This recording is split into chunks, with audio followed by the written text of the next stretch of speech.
రాక సినిమా కోసం మన అల్లు అర్జున్ ఎంత రెమ్యూనరేషన్ తీసుకోబోతున్నాడంటే 175 కోట్లు రెమ్యూనరేషన్ తీసుకుంటున్నాడంట. అయితే ఇదంతా చూసినటువంటి జనాలందరూ ఏమంటున్నారంటే డబ్బులు ఏమైనా చెట్లకు కాస్తున్నాయా, అవి ఏమన్నా రాళ్ళ రప్పలా లేకపోతే చిత్తు కాగితాల ఇష్టం వచ్చినట్టు సినిమా టికెట్ రేటు పెంచడం, వాళ్ళ హీరోలకేమో రెమ్యూనరేషన్లేమో దాదాపు 100 కోట్లు 150 కోట్లు 200 కోట్లు ఇయటం. మీ పనే బాగుందిరా నాయన, 500 రూపాయలు రోజు మొత్తం పని చేసినా కూడా రావటం లేదు. నాన్న తంటాలు పడాల్సి వస్తుంది. అక్కడ మొత్తం ఎలా ఉంటుందంటే లేబర్ అడ్డ దగ్గరికి వెళ్లి అక్కడ నించుంటే ప్రతి ఒక్కడు మమ్మల్ని కుక్కల్ని చూసినట్టు చూస్తున్నారు. అయినా మేము ఆ సిగ్గు శరం అంతా భరించి మరి మా పిల్లల్ని అందరినీ నడుపుతున్నాము. 500 రూపాయలు కష్టం చేసి 300 ఇంటి సంసారాలకు వెళ్ళిన 200 ఉంటాయి. సాయంత్రం అయితే చాలు, కొంచెం ఎంటర్టైన్మెంట్ ఉండాలి, ఒళ్ళు అలసిపోయింది అని చెప్పి థియేటర్ దగ్గరికి వెళ్తే అక్కడ టికెట్ ప్రైజెస్ ఏమో 200 300 రేట్లు పెంచారు. ఎంటర్టైన్మెంట్ పేరుతోటి జనాల దగ్గర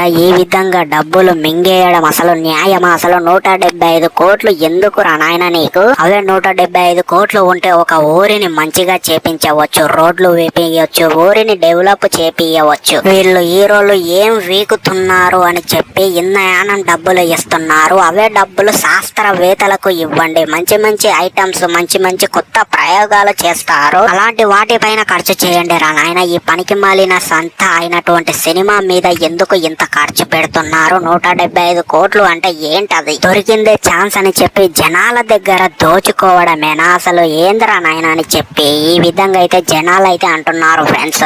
సరేని అమ్మ, సినిమాలో ఏదైనా పీకి కంటెంట్ ఉంటుందారా అంటే శంకరం అంకుల్ కూడా అప్పుడు ఐ సినిమా అప్పుడు కూడా ఈ విధంగానే ఐ పెక్కించాడు. తీరా సినిమా రిలీజ్ అయిన తర్వాత లోపలేం లేదు, మొత్తం డొల్లనే విఎఫ్ఎక్స్ తోటి మొత్తం దరిద్రంగా తీశాడు ఆ సినిమాని. కానీ ఇప్పుడు కూడా ఈ సినిమాకి రాక అని టైటిల్ పెట్టి ముగ్గురు అల్లు అర్జున్లు ఉంటారు అని చెప్పి ఎందుకు హైప్ ఎక్కిస్తున్నారు? అసలు మీరు మనసులా? అసలు సినిమా రిలీజ్ అయిన తర్వాత ఏముండదురా నాయన, మొత్తం అందులో స్టోరీ మొత్తం అడ్డదిడ్డంగా పెట్టి సినిమా స్క్రీన్ ప్లే ని కూడా జనాలకి ఇంట్రెస్ట్ రాకుండా దరిద్రంగా చూపిస్తారు. ఈ సినిమా వద్దు, మీరు వద్దురా నాయన అని చెప్పి జనాలు అయితే ఈ విధంగా అయితే అంటున్నారు ఫ్రెండ్స్. నిజానికి చెప్పాలంటే కూడా మన అల్లు అర్జున్ అన్నయ్య అసలు ఎందుకు ఈ సినిమాకి 175 కోట్లు రెమ్యూనరేషన్ తీసుకుంటున్నాడు నాకైతే అసలు ఏం అర్థం కావట్లేదు ఫ్రెండ్స్. మరి మీకేమనిపిస్తుంది ఈ వీడియో చూసిన తర్వాత? మీ ఒపీనియన్ ఏంటి అనేటువంటిది అయితే డెఫినెట్లీ కింద కామెంట్ సెక్షన్ లో చెప్పండి. మన ఛానల్ ని సబ్స్క్రైబ్ చేయండి. ఇలాంటి జెన్యూన్ వీడియోలు, ఇలాంటి మంచి మంచి క్లారిటీ కంటెంట్ అయితే మన ఛానల్లో ఉంటుంది. సబ్స్క్రైబ్ చేయండి. సో మరి ఉంటా, అప్పటి వరకు సైనింగ్ ఆఫ్, బాయ్.